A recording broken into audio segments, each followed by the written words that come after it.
Good morning, Dr. Morse, Injury Experts. We are ramping up for draft season. Season starts essentially 2 weeks from tomorrow, so the majority of people are drafting either starting today through this weekend or through next weekend. Now, every year I like to say, like, these are my guys. Who do I really like this year? And most of the time I put it in my draft guide or somewhere behind a paywall, but I figured I'd make it a little bit more public this year. So all of these guys may not be realistic in a draft just because of the timing and how where you end up picking, but these are the guys that I'm trying to go for. I probably should have released this list next week after all my drafts are finished, but it is what it is, and I wanted to give you guys an idea of which guys I think were not overly concerning injury-wise and have massive upside, especially at their current ADP. Now, the quarterback I'm going after this year, there's a couple that I really like. I'm not reaching in the 4th or 5th round. The one I'm actually going for is Jayden Daniels, and I love his upside. I think of him as a stronger armed Lamar Jackson, who will run probably more than Lamar does. Look at his rushing numbers from last year, they're insane. You can see that he doesn't have the same type of issues that Anthony Richardson does. He's kind of plays smart, very fast, but very logical, big kid. And the data for how he played out in college and made it to the NFL is very, very good. Their receiving core isn't as good as someone like Caleb Williams is, but that's okay. So I'm going to plant my flag on Jayden Daniels. I think he will have a high rushing floor, and he will use Terry McLaurin, maybe a little bit of Sanat Ertz. I think he'll use Eckler, Brian Robinson Jr., and then whoever ends up playing out, maybe McCaffrey's brother, to kind of end up developing a fair share, and then add in Cliff Kingsbury's ability to run the clock very fast. They play really fast, so that will help keep the defense, and then they add an RPO option, and he may be a problem despite how poor their offensive line is.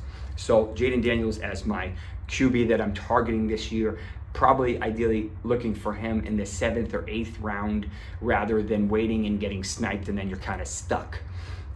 He has top 5 to 8 potential in my opinion based on his rushing floor alone and throwing upside. Switching over to running backs. Now, I am off Christian McCaffrey this year. He is still a top 4 pick, as he should be, just based on how elite he's been. But in terms of, I want youth and upside, and we saw that last year with Breece Hall, despite him coming back from an ACL reconstruction. Now he gets a healthy Aaron Rodgers, at least we think so, and we saw the volume there. I have a feeling they're going to continue to increase his workload, whereas CMC, I wouldn't be surprised if they start pulling him back. I love Bijan, but I think they're still going to do a little combination there, and with how much Kirk is going to throw, it's going to pull a little bit from Bijan. So I just like Breece a little bit more, and I'm okay with taking him 101. The other running back that I really, really love this year is King Henry. Now, Henry is not your traditional 30-year-old running back. He's a physical specimen.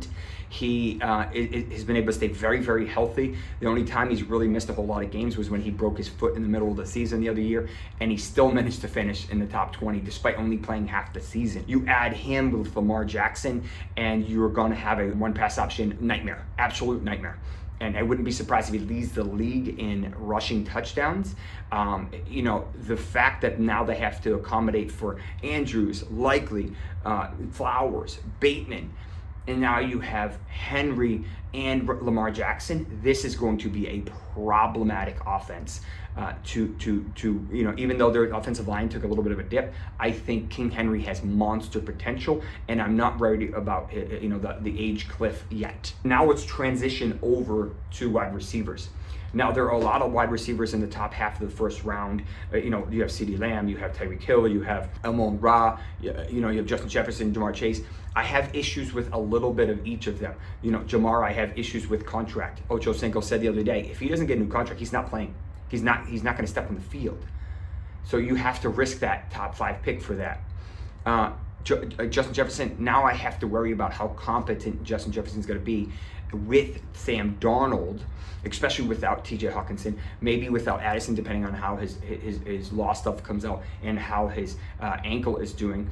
And then the inability to function and we took that for granted with Kirk Cousins. We may have issues with Sam Darnold. Why wouldn't they double or even triple team Justin Jefferson?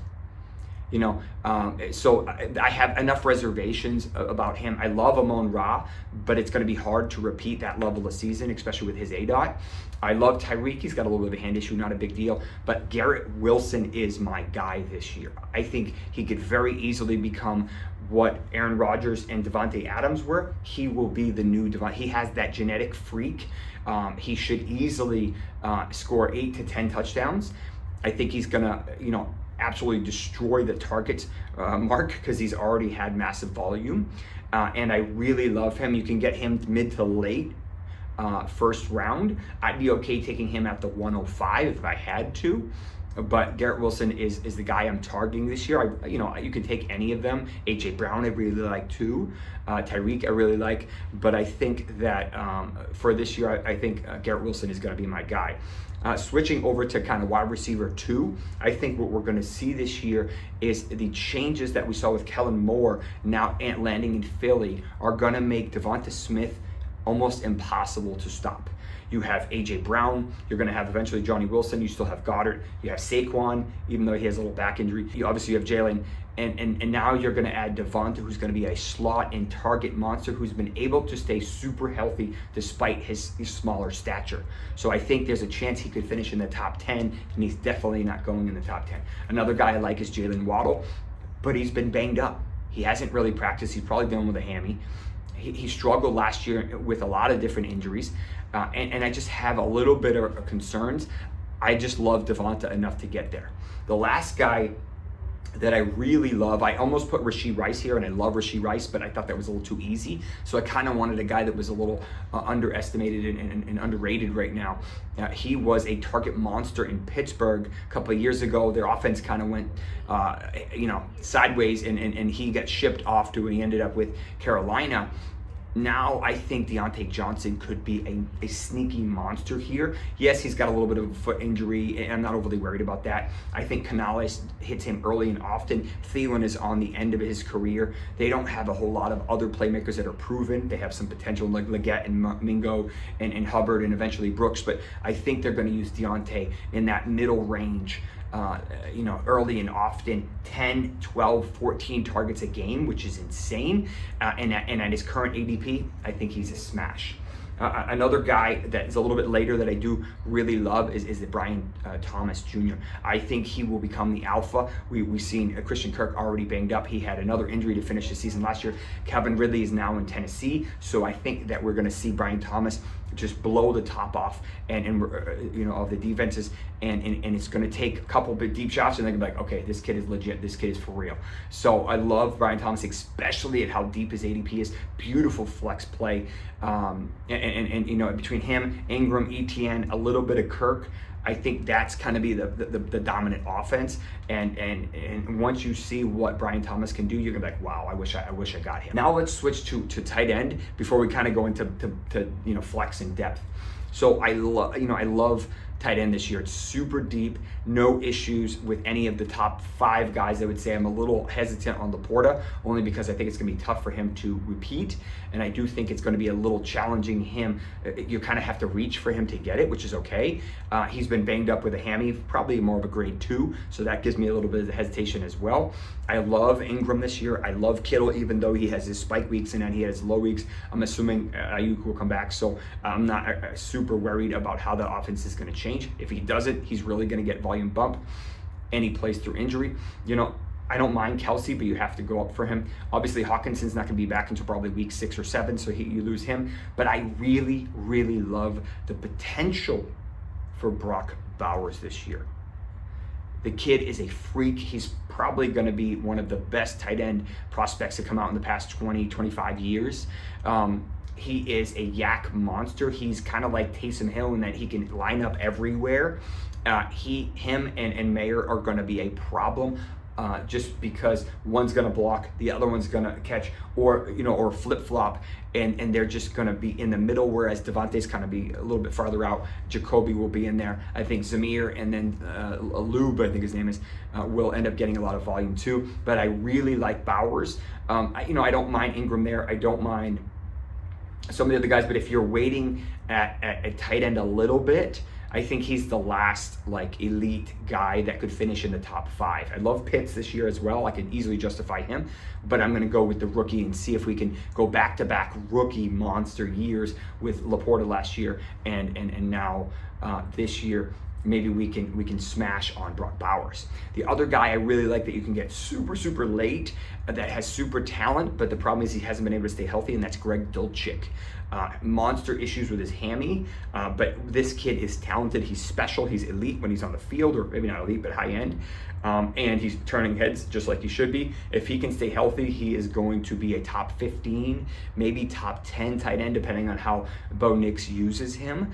I don't mind him at all. There's a lot of tight ends really deep this year. I like Conklin, I like Parkinson, maybe Juwan Johnson. Sanat could be sneaky. So there, Ferguson's there. So you have tight ends really deep this year. But if you are going really late, I think Dulcich is an easy stash at the end. And worst comes to worst, you drop him. But I think he's a great pick. Now let's go into some of the more depth picks. So I love Javonte Williams this year. I think he finally is healthy after his ACL reconstruction with that LCL sprain. And that combo is really bad. It takes about 15 months, almost up to 18 months for people to come back. So he's past that window now. He's going to get a ton of receiving volume. I'm not really worried about McLaughlin. I do like some of the other backs there, Estime, but I think Javonte has that talent. Before his ACL, he was a top 2 guy for missing tackles. He's elite in the open field, and I think he gets 80, maybe 90% of that back. And for his current ADP, I think he's a beautiful option for your RB2 if you're playing kind of zero RB, or a flex spot if you end up going hero RB. Another kind of deeper guys I really like, Ray Davis, I think has monster potential. I think he's going to steal from Cook. And while I love Frank Gore Jr., Ray Davis looks incredible, and we'll see how he plays out. I think he could easily smash. Another guy I like is Jalen Wright, a kid for the Miami Dolphins. Obviously, Raheem Mostert has a massive injury history. So didn't Devon Achane. Missed 6 games with 3 different injuries last year, almost 4. Obviously, I love Achane. He's a smash if he can stay healthy. But I think Wright was chosen for very specific reasons, and he's a super deep play that I really like. Another guy I like is Kamani Vidal. I think it's going to take time for him to work up. They're going to want to run the ball a ton. I don't really have a whole lot of faith in J.K. Dobbins post Achilles, and I really don't have a whole lot of faith in Gus Edwards. So I think realistically, I think Kamani Vidal has monster potential basically for free. And the last 2 guys I want to talk about are wide receivers. We have Dortch. So Greg Dortch is a sneaky play, super deep. I've been getting him in all my leagues. I think he's going to be the 3rd option and probably the slot option or semi-slot option in Arizona after Marvin Harrison and McBride. I love his talent. He's, him and Kyler have great rapport, and when he's on the field and healthy, he does really good job. So don't sleep on him. Wan'Dale Robinson is another guy I don't mind, kind of deep. And the last guy that I really like, this is a little bit of a home run type of pick, but Javon Baker. This kid has monster potential if he can catch the ball. We'll eventually see Drake May. I don't know when it's going to happen, but my wife is a UCF alum. I watched him play live. This kid is electric. Anytime they needed a big play, it was Baker catching the ball. He's an Alabama prospect, so he has that pedigree. He fell super late. He has the talent. He doesn't have a whole lot of people to jump over, And eventually, I really, really like Baker if you have to go super deep. I like Polk too. I think he'll be more of a regular guy, but if you're looking for an explosion, that would be him. He kind of reminds me a little bit of Christian Watson, and I really like Watson this year. Obviously a risky play, but you know, Baker is kind of that deep sleeper that I kind of like. There's other guys that are in the Injury Experts draft guide that you can see in the sleeper section or guys to target, but that is my list for 2024. Thank you for tuning in. Let me know your thoughts in the section below. Take care.